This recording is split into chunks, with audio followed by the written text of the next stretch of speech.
So welcome back to my personal play for Wolfenstein 2, the new Colossus. It's been a while, guys, since I posted one of these.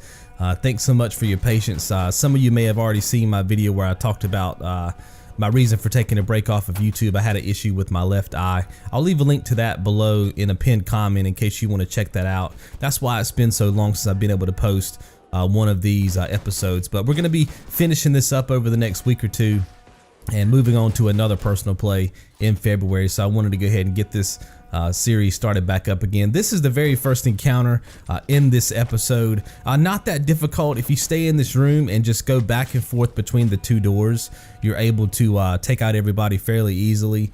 You're actually kind of manipulating where they go as well. Like you see right here, I'm dropping back to this area right here. There's some stuff there you can get for defense, but by dropping back to this area, you manipulate the AI to push you, and thus they will either be killed there on the walkway like I just did with that guy, or when you get inside this room, they'll come in to one of these two doors. And you'll see me drop back to that area quite a bit, and the reason why is because if you don't drop back to that area, they won't enter this room. They'll kind of stay out there in that open area where the stairs are, and they'll just kind of, you know, hang out there for way too long than you need them to. So by dropping back, you'll see that they'll kind of push forward a bit and start to enter through these two doors. You can just take them out. Now, the only problem about being in this room is that you don't have a lot of health and defense you can pick up once you've already picked up everything. I do think there's some health and defense behind me in those ammo stash areas there on the wall. I just don't think I saw them when I was playing through the game the first time, because I do get very low on health and defense here. Not in, you see right there, well, I don't know, it's kind of behind me right now on the wall. I think there's some health and defense up there, but I do get fairly low on health right here and defense. You'll see that as we get to the end of this sequence. It gets pretty dicey.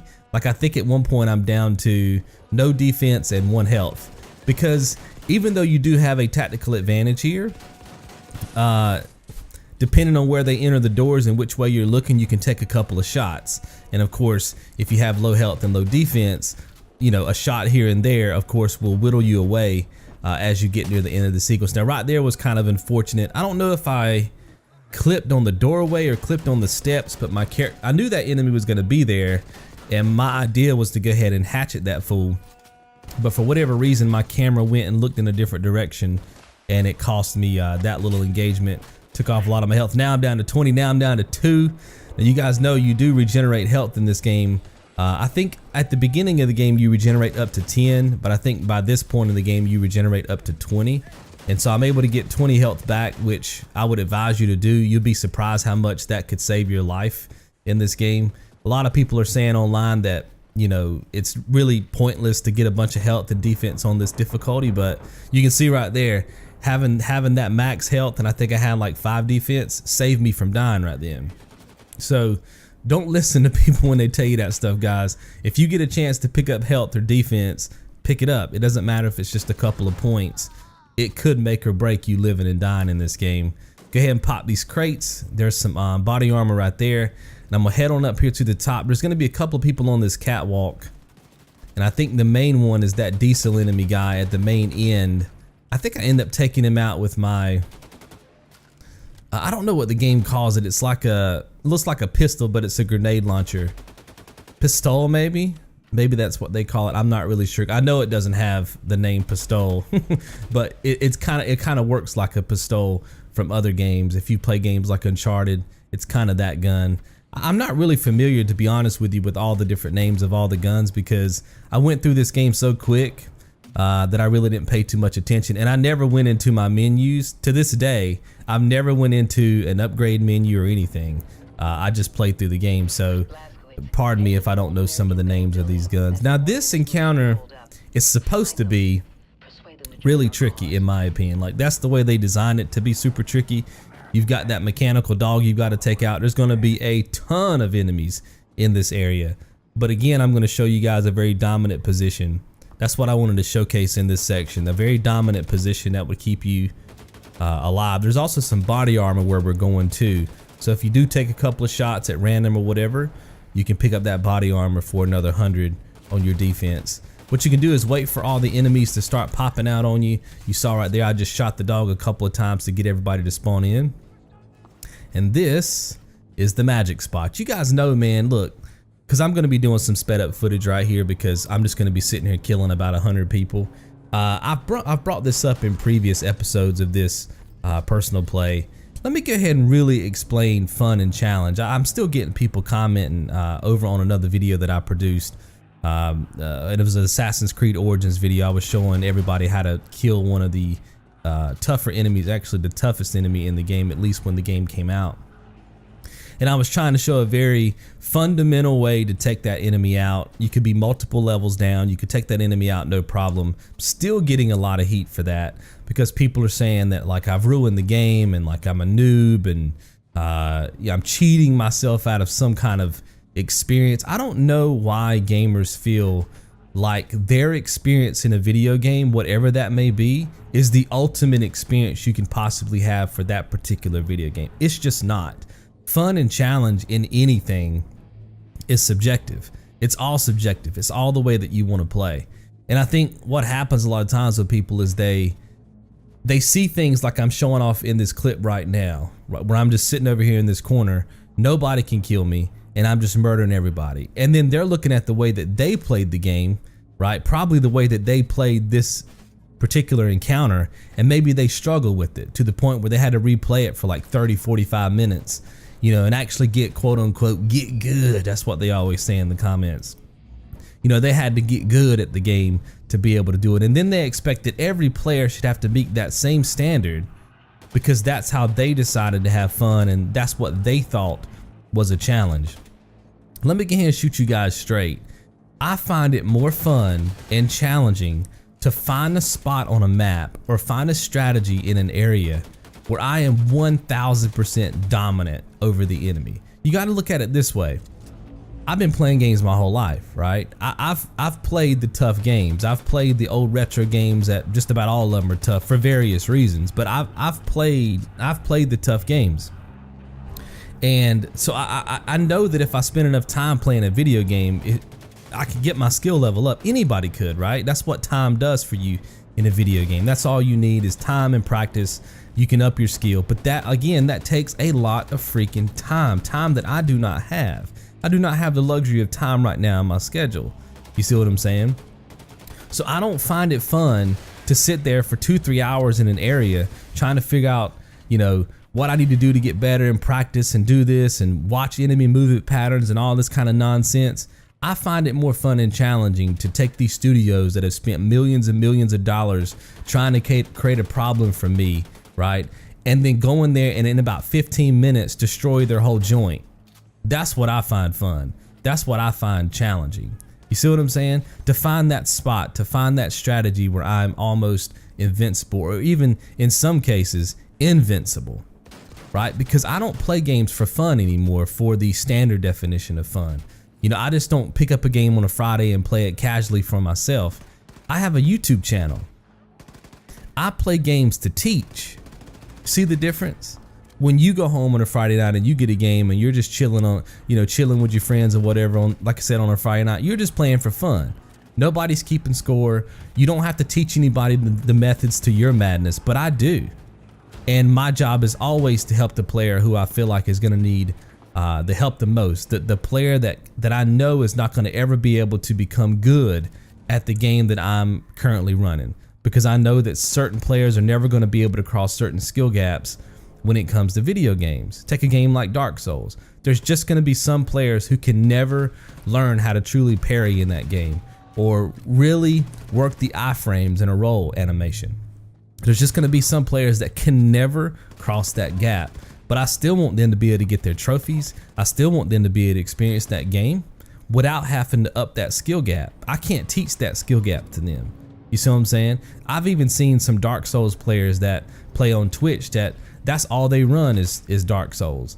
And they're still not 100% comfortable with doing like a roll only run where they don't use a shield or doing a parry only run in Dark Souls. Like they still struggle with it. So when I see stuff like that, I'm like, oh shoot, I can't make a guide that way. You see what I'm saying? And so I just wanted to kind of clear the air on that, man. Like fun and challenge is so subjective. And one thing you'll never see me do in the comments of any of my videos is tell somebody how they should play their video game. But at the same rate, I don't like for people to tell me how to play either, because like I said, I'm not playing for me, I'm playing to teach. And so I have to go into these games with that mindset. Like, you know what, at the end of the day, I'm gonna have to show somebody out there who may not be able to cross the skill gap. I'm gonna have to show that person how to be able to get through this game, get their trophies, complete the game on the hardest difficulty, whatever you know, series I'm running. And I take a lot of pride in that. There's not a lot of YouTube channels out there right now that you can watch that can affect or can efficiently hit every skill gap. You see what I'm saying? Most of the walkthroughs you see, they're highly skilled players, or maybe they're average players, and that's the guide they make. They make a guide for average or highly skilled players. And if you can't meet that skill gap, you can't run their walkthrough. You see what I'm saying? Not everybody, but most.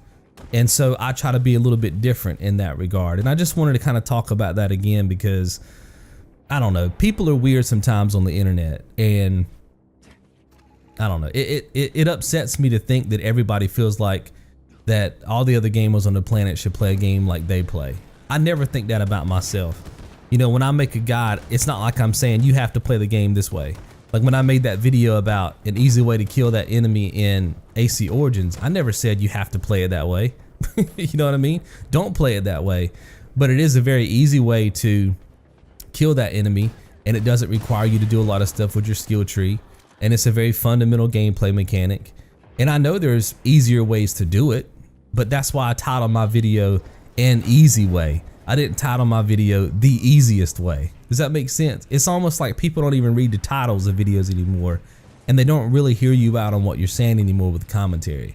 If you mention a word like easy difficulty or a cheese spot, they just write you off as like, you know, you suck at video games. But it's like, nah, man, there's somebody out there who needs this cheese spot. Like this cheese spot I'm showing you right here.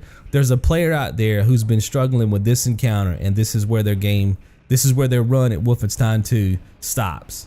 You see what I'm saying? And I've been on YouTube long enough to know this, because I get the comments all the time. Hey man, I've been struggling on this you know, part of the game for 6 days, and I watched your video, and on my second try I was able to, you know, to complete it.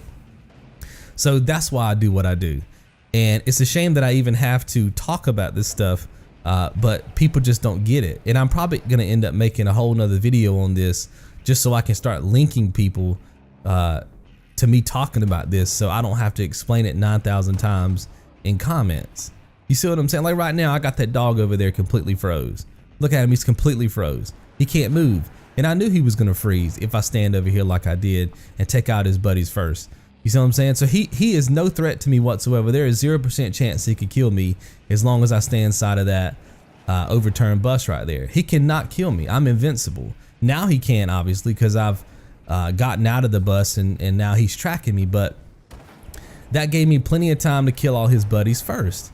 Now I can just focus on him. So now my point is to come back over here, get in this cheese spot, and now I'm invincible again.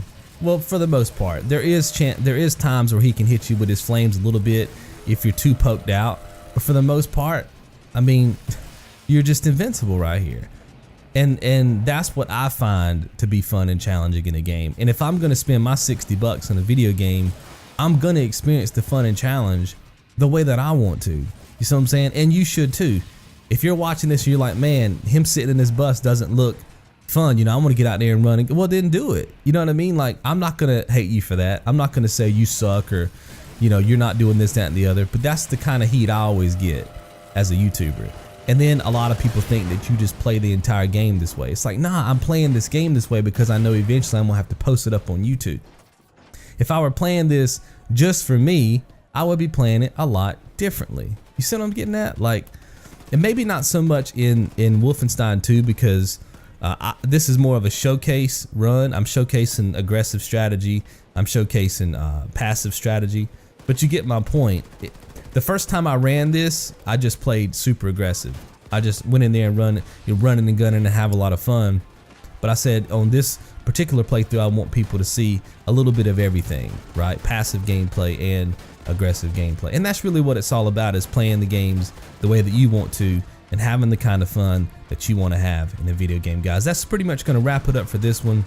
I just want to say thanks to all my Patreon supporters who are supporting me over on Patreon. Guys, if you would like to support my work over on Patreon, you can do so for just $1 a month. I don't run any ads on my content or anything like that, so the only way that I monetize myself here on YouTube is through fan support. So hopefully you guys have enjoyed this episode, and I'll see you guys in the next one. Be good.